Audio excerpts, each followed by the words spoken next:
Hello YouTube planet, Matt Baker back from Liquid Earth after a long sabbatical. There's a lot of hubbub going on now about cremation glass. Now I've recently been doing some cremation glass of my own.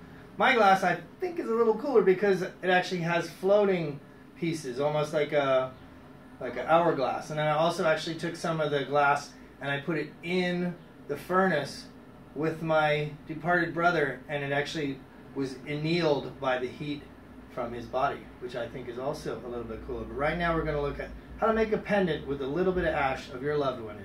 Check it out. So basically we're going to use three ingredients: some glass, some ashes, and a torch. So I'm going to heat up this. You can use whatever size you like depending on how big of a pendant you want. Heat the tip of this up a little bit here. I kind of pre-rounded it out ahead of time because I don't want this video to go on forever. So make it kind of nice and thick, because when I put the loop on it, I don't want the bubble imploding because you're actually sealing the stuff inside.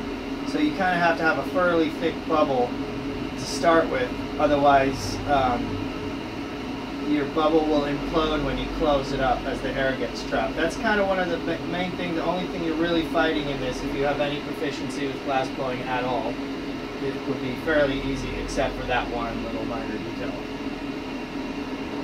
Now I'm trying not to get the glass to stick to the wall of the tube. You could do that. Sometimes it may crack, it may not, depending on how big the chunks are. I'm just going to let mine kind of cool down for a bit.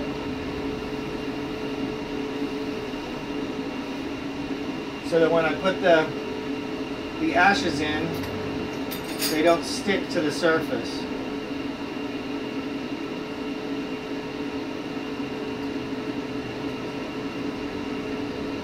Put enough in there, maybe a little bit more. This is my brother Ed. He's where I developed this technique. Big ups to Ed. So now I'm going to punny up to the bottom of this, and then I'm going to try and shrink the neck of the pendant, but not close it off yet, so that there's not too much of a heat differentiation when I pull the loop and close it in, and again, so it doesn't implode on itself, or explode for that matter. Not explode, but the air, if you heat it up too much, will pop the bubble, and then that will be not good either. So I'm just going to punny up to the bottom of this. Okay. I'm trying to keep the ashes in the bottom part of it. So I don't really want to get them up the neck, because if they get stuck up there, then you won't have as clear of a window. The ashes are pretty dusty, almost like moon dust. So they'll want to kind of cloud the inside anyway, but I do whatever I can to kind of make sure that they don't as much as possible. So once I constrict it down, again, I'm not just gonna pull it off. I'm gonna leave a little air hole in there, just a little one, so that I can let the air temperature kind of even out in there a little bit.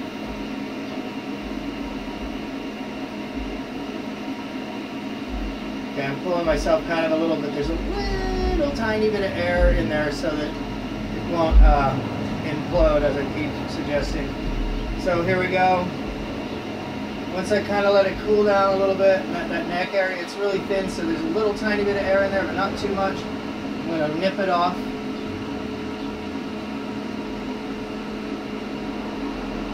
And you'll know if you heat it up too much, because the tip will start bubbling again, so you want to bubble out. So as the other part cools down, try and keep this hot, and then hopefully the air pressure will stay somewhat similar inside. And then I have to do the all-important loop here. And as it's cooling down, it is in fact sucking that air out of the loop itself. So that's a good sign. Once I pull this loop over and around, it may actually start heating up the bubble again. You gotta be real careful not to get it too hot.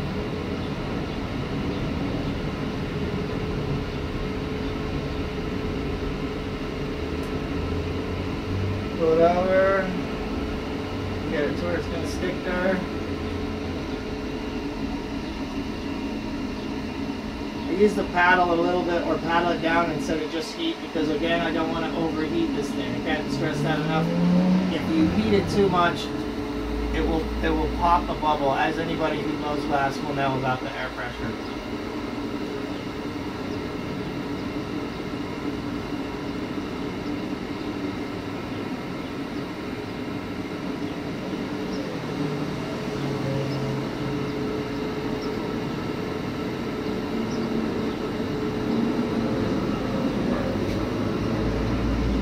Okay, and here we are, pretty much.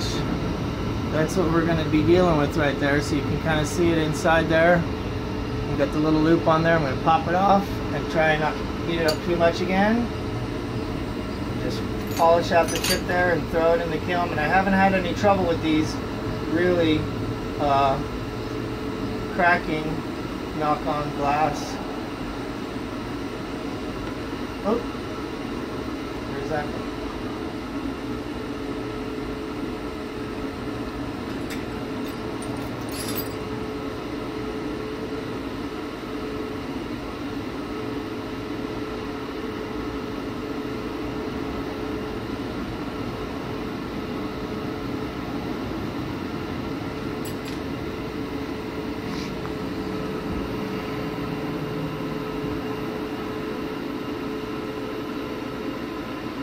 Alright, there it is. See it? Put it in the kiln. I'm actually working on this little urn for him too. Really a nice little urn there. We put some ashes in that too. So, and so here is actually some ashes. Some glass that actually was in the kiln, in the furnace, when my brother was cremated, and it was actually the heat of his body that actually annealed the glass. And there's a Ankh for eternal life, and this pendant actually has his name in it. You can't see it, but it's in there. Anyway, thanks for watching. See you guys next time.